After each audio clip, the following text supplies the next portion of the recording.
Hi, hello, how you doing? Welcome back to my channel. My name is Mariana, but you can call me Mari, and today I will be talking to you about my favorite books of 2025. So we are already in 2026 as I'm recording this video, and it seems crazy to me that another year has gone by, another year full of reading. I am fully aware that I did not do a 2023 best books of the year video, and that is completely my fault. I think, busy life, busy times, but I really wanted to make one for this year or last year, so 2025, because I read some gems. I read some beautiful books as well as not so good books, but overall, I had a very, very good reading year. In 2025, I read 53 books, around 22,000 pages, according to Goodreads, and I gave 7 books 5 stars, which are the books that I will be talking to you about today. Well, technically, I give more books 5 stars, but one of the books that I've included in this is part of a quartet, and that might be a little spoiler if you have seen my other videos as to which book I'm referring to. But I tried my best to order them by enjoyment and by how much I loved them. So obviously, number 7 and then 6 and then number 1 will be my all-time favorite book of this year or 2025. Beginning with what my goal was for this last year, I really wanted to focus on reading more genres. I wanted to expand my reading tastes as well, so I can say confidently that also because of my master's, I managed to read a lot more nonfiction, which is something that I really wanted to do. And though a lot of my reading was fiction, I ended up squeezing in some nonfiction, especially at the end of the year. And I ended up reading Everything is Tuberculosis by John Green, which is my number 7 on this list. And I listened to this on audiobook, and I think it is a very good way to listen to this novel. It is written and also narrated by John Green, who is honestly a master storyteller. I've been following John Green, I've been reading his novels around the same time as everybody else kind of started reading his novels, obviously with The Fault in Our Stars. I also read Looking for Alaska, and I was a very big fan of John Green. Then I kind of stopped reading his novels. I kind of grew out of them, and as he focused on YA and I wasn't a young adult anymore, I didn't really read his stuff afterwards. Then I realized that he was publishing different things. I do follow some of his videos, the video exchanges he has with his brother Hank Green, who I also attempted to read from, and I unfortunately DNF'd his book. But I was really excited to read this by John Green because I really appreciate his insight on life, and Hank Green as well. They've been through a lot, these two brothers, and I think especially on this topic, it was something I didn't know anything about. I didn't really know how present tuberculosis is in the modern world. I, as many other people I'm aware, probably thought that this disease wasn't a thing anymore. But as John Green has stated, everything is tuberculosis. And it was so interesting to read about the history, about different anecdotes, specific cases where, tuberculosis is still very much alive and is still very much an issue in many different parts of the world. Especially when it comes to scientific research, we have focused a lot on different aspects of controlling tuberculosis. But if humans wanted to eradicate the disease, we could have done so by now. The problem is that not a lot of people have access to the different medications and things that could actually help us do so, because it is all about class and it is all about race, as most of the cases of tuberculosis are found in third world countries or countries that have more poverty and more scarcity and access to resources, and overall don't have the best quality of life. And because of this, they cannot afford to buy the necessary implements to solve this issue. And so we are kind of in a vicious cycle where we don't help the people that need it most, but then because of this, it might end up affecting everybody in the near future. And it was interesting again to be reading this and become so aware of an issue that I knew nothing about. And I just really appreciate John Green's outlook on life and hope and how we can be better for each other and for our communities. And for every book I read, I picked up a quote, one of my favorite quotes. And this following quote is the one I picked up from Everything is Tuberculosis. It says, "It reminded me that when we know about suffering, when we are proximal to it, we are capable of extraordinary generosity. We can do and be so much for each other, but only when we see one another in our full humanity, not as statistics or problems, but as people who deserve to be alive in the world." So yes, if anything, I would say everybody should read this book. It is incredibly informative, not boring, very accessible, and I really, really appreciate the fact that John Green, took all of his research and all of his knowledge and put it in one place so that people can read it. Then my number 6, my 6th favorite book of the year is Poor Things by Alistair Gray, which I actually have got here. So I just did, again, a few wrap-ups where I talked about all the books I read this year, and this was one of my favorite books of this year. It was a complete surprise. I actually really loved the movie. In 2023, I think I watched it twice, and it was one of my favorite movies of the year. But then I read the novel, and after I read the novel, I ended up liking the movie less. There are many reasons for this, and the main reason is because in the novel, we follow different perspectives. In the film, the narrative is focused mainly on Bella Baxter, but in the novel, we actually get McCandless's perspective, and most of the novel is told from his perspective. But apart from McCandless's perspective, we also get a bunch of letters written by different people, making it a little bit of an epistolary novel as well.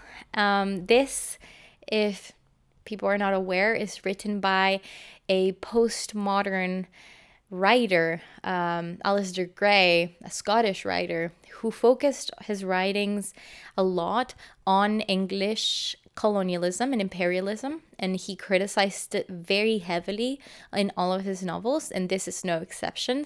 A lot of Poor Things can be connected to Scottish identity and their constant search for liberty, and not in the idealistic way, but in the real way, and how history of control that makes the nation of Scotland very fragmented.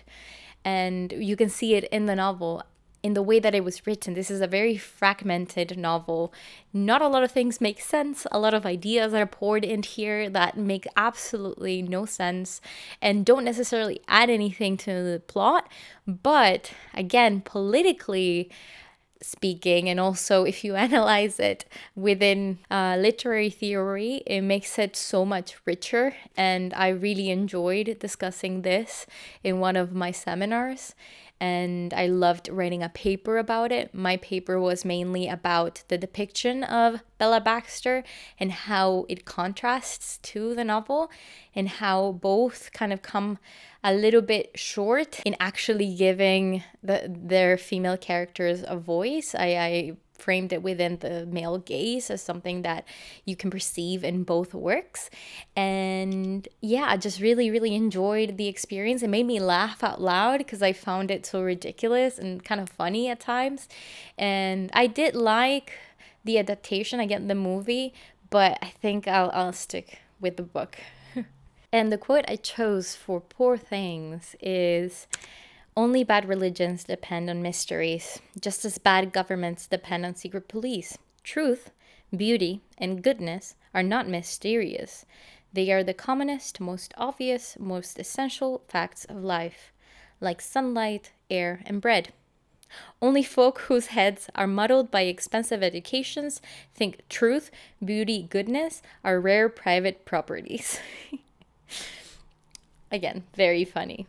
Then my next favorite book of the year, my 5th favorite book of the year, is My Darling Dreadful Thing by Johanna van Veer. And I actually didn't know that she was well known within the horror community or the gothic community. I really, really enjoyed this novel. I picked it up on a whim. I didn't know what to expect. And I was positively surprised by how much I enjoyed the narrative. We follow Ruth, who is a little girl that has the ability to be a medium for spirits, and there is one particular spirit that follows her around, pretty much, that haunts her, and her power is exploited by this lady who calls herself her mother or her mama. And one day in one of her medium shows, because the mother uses her to bring customers to her shop and to talk to the dead, their deceased, their loved ones.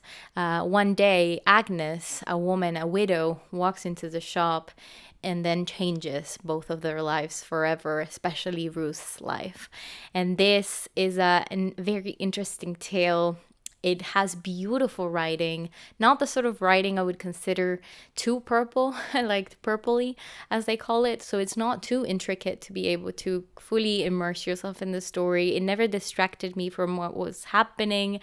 I really enjoyed the narrative voice. I liked hearing this kind of dark, eerie dynamic happening and kind of building every scene and every chapter. It just kind of got worse, but in a way better. And I just think it's one of those novels that will surprise you, and I would recommend going into it completely blind. If you enjoy any sort of like hunting, if you like the haunting of Bly Manor, if you enjoy any sort of gothic dark tales, I would highly recommend you pick up My Darling Dreadful Thing. The quote I chose for My Darling Dreadful Thing is, "There's a reason the word hunting is rarely used in a positive way. To never be free of someone, well, that's not always a comfort." Yeah. Then my fourth favorite book of the year is The Raven Scholar by Antonia Hodgson. This is not a surprise if you've been online at all in the book talk, bookstagram, booktube community. I think everybody has been talking about this novel, and for good reason. This is one of the best fantasy novels I have ever read. This year, I've read some of the best fantasy I've ever read in my entire life. It's been such a good year for fantasy for me, including, of course, last year I read all of Brandon Sanderson's novels.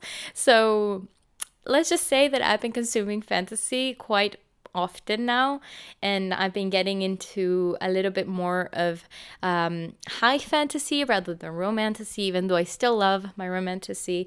I think I've been experiencing more of the high fantasy genre and kind of absorbing these stories like a sponge. I've just been obsessed with them. This book was actually recommended to me on BookTube, and then immediately I picked it up, and I decided that this looked like a really nice book to read with someone. So I told my boyfriend Kian that we should read it together. So I made him buddy read this with me, and then I think he ended up enjoying it quite a lot. You can see our review on my last video of part 3 of all the books I read last year. We went on this kind of very long tangent and conversation about how much we love this novel, the aspects we enjoyed about it.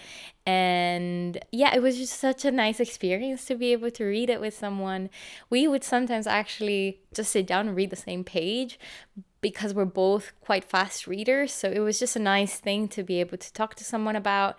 And he really enjoys fantasy, so I trust his knowledge on fantasy specifically. Yeah, it's such a nice thing to do. And I hope you also enjoyed listening to us kind of ramble on about this novel in our review after coming back from the pub. I don't really have much more to say about it other than I really loved it. This is why it's on my 4th spot. And then the next few books are also fantasy, except for my number 1.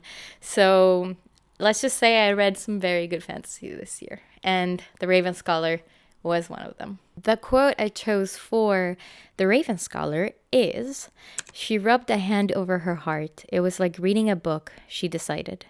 "If you read the book and the words become scenes, the characters became people and they lived inside you." All right, so I would like to pretend that my camera did not turn off yesterday while I was recording and then refused to turn back on, and that this is not a completely different day and I'm not wearing completely different clothes. But I was just excited to be talking about my favorite books. So, you know what? We can keep doing that even if it's a different day. And I was about to get into the juicy stuff. I was about to get into the top 3 favorite books of 2025 for moi, my favorite books of 2025. Of course, big disclaimer here that I forgot to say at the beginning. These are my opinions. If you love these books or if you hate these books, I'd love to hear your opinions. But of course, respectfully, let's have a respectful conversation. But yeah, without further ado, let's get into the top 3, shall we? Number 3 is An Ember in the Ashes by Sabaa Tahir. I did say beforehand that I was going to be mentioning a quartet here, and this is where it fits in. This is a 4-book series that follows 3 different main characters, Elias, Helena, and Leia. And we follow those 3 as their stories intertwine. Leia is a slave, or is sold to be a slave. Elias is a soldier alongside Helena, who work together in this academy to become these high-ranking military soldiers in this world. It is very much inspired in Roman times. It has jinns in it, which is, I thought, a very interesting aspect of this fantasy world. I don't tend to read a lot about jinns, so I thought it was, something very cool to read about. And there is a very, very good romance in this novel, in this quartet. It was my favorite romance of the year. I mentioned that I've been trying to read more high fantasy, and I would say I would place this more towards a high fantasy side rather than just romance. So I wouldn't necessarily consider this to be a romantasy. I feel like it has a lot of different aspects to it, especially considering the fantasy world. And the villains here are very well developed.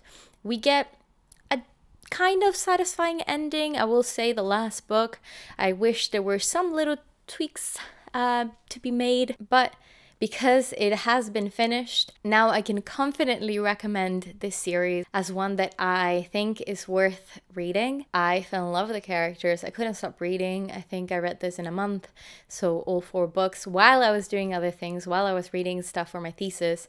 So this was kind of like a very enthralling story that kept me going, kept me wanting to know more.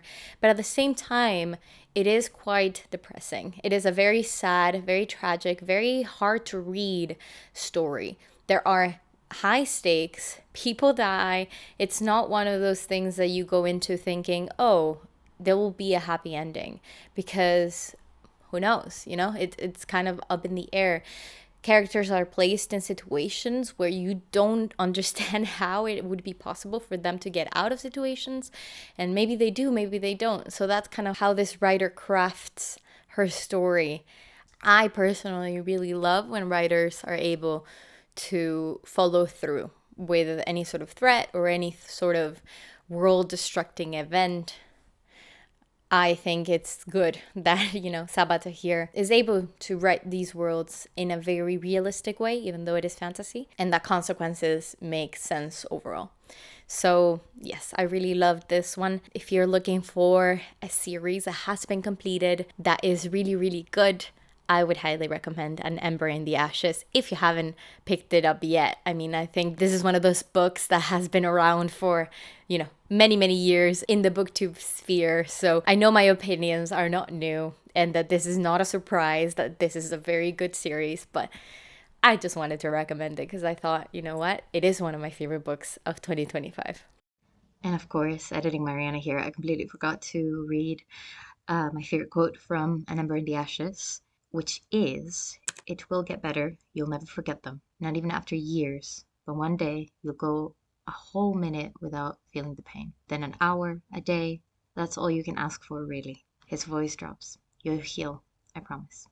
Number 2 is another very hyped book in the book sphere. It is Blood Over Bright Haven by Emil Wong. I mentioned that I discovered one of my favorite authors this year, and it is indeed Emil Wong. She has kind of revolutionized my idea of political fantasy, she's brought back this feeling of kind of rebellion that have had for years now, that I wanted to see portrayed in a way that made sense in a fantasy world. Because I feel like we get stuck in these very archetypical and kind of tropey characters where, you know, a female main character has to be this strong, not like other girls, placed above everybody else, plot armor everywhere in the novel, things like that, that, you know, you get used to reading about those things, so it's never questioned further.